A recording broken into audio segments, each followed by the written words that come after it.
Hello everyone and welcome back to my kitchen. Today I'm going to show you a trick on how to make your masa for corn tortillas. When making corn tortillas, all you need is 3 simple ingredients. You will need a big bowl like this one. And you'll also need masa, which I'm using the Manteca brand, salt to your taste, and warm water. I have 2 cups of warm water that I'm going to use for the 3 cups of flour. We may need more, but I will let you know how much I'm using throughout the video so you know exactly how much to use. Now keep in mind, if you're using a different brand of corn flour, you may need more water or less water because all corn flours are different. So keep that in mind when making your corn tortillas at home. Let's get started. Okay,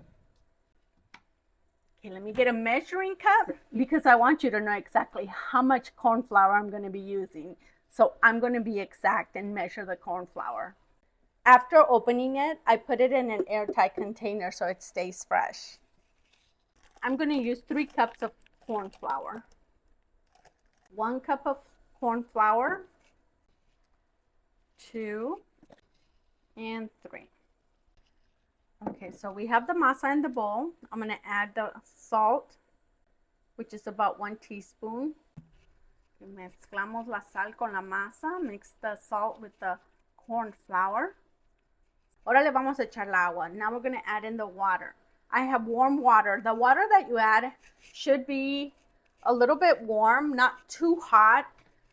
You don't want to, since we're mixing with our bare hands, you don't want it to be too hot to where you're going to burn your hands. So make sure your water is a little bit warm and not too hot. I'm going to add about 2 cups of water. Okay. It's important to mix all the water thoroughly with the Manteca. Don't add any more water at this point. Make sure everything is well soaked into the corn flour and mix until you have a crumbly texture, just like if you were making pie crust. When making corn tortillas, you can prepare the masa in the morning.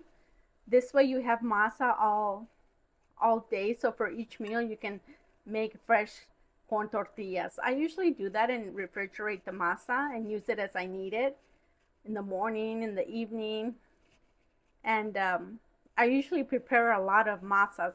This way I have enough for 2 to 3 days and I don't have to keep making the masa every day.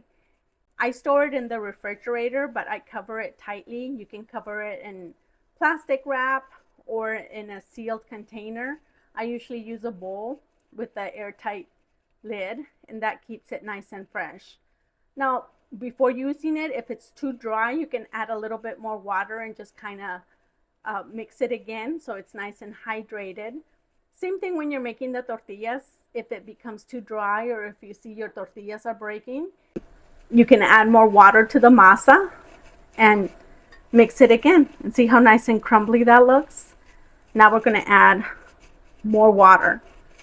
So I added 2 cups, so I'm going to add 2 more cups.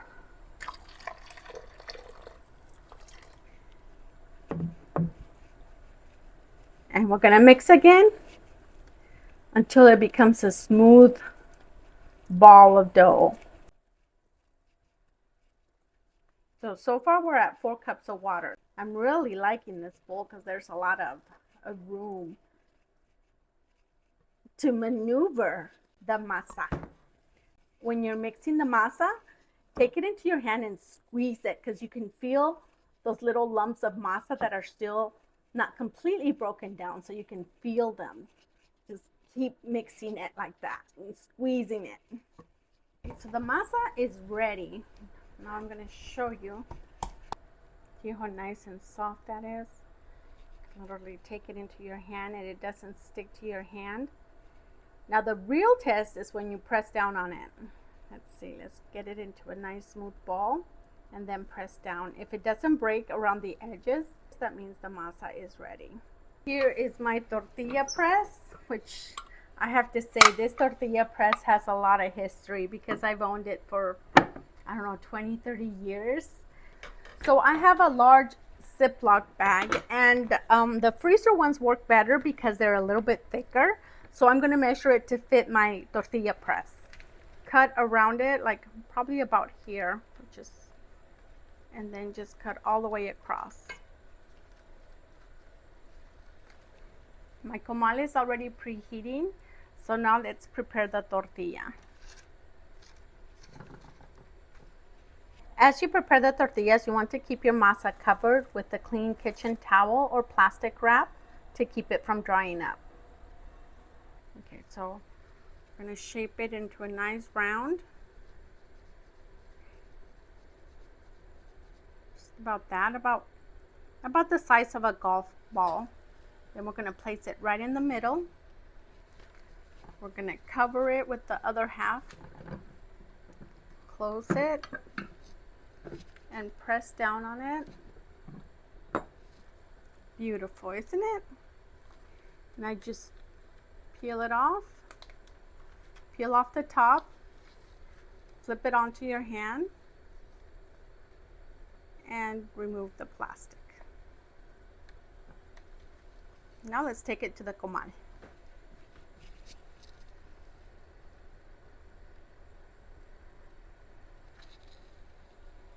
Now, if this is your first time making tortillas and you don't want to burn your hand, it's okay to use one of these. Nobody's going to judge you. I'm not going to judge you. It's okay. We all have to start somewhere. And if they don't come out perfect, it's perfectly fine. Continue making them, and as you get more practice, they will get better. I promise. Press in the middle, and it should puff right up.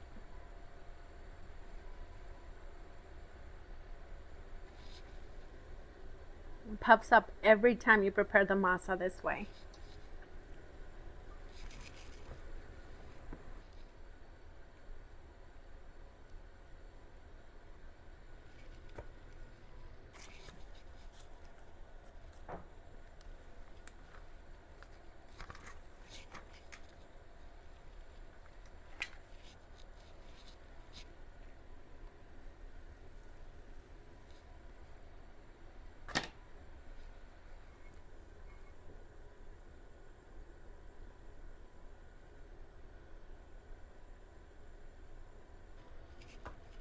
This one is still puffing up, but as you can see, it's cracking on the edges.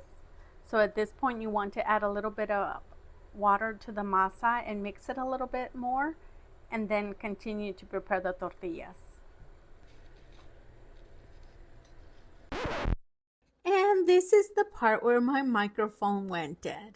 But that's okay, because I got all the information I wanted to share in the beginning of the video. These tortillas turned out amazing, and they're super soft, pliable, and they don't break when folding.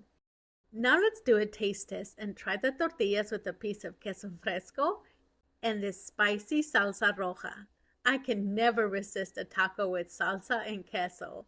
I hope you give this recipe a try, and if you do, share your thoughts in the comments below. Thank you for watching.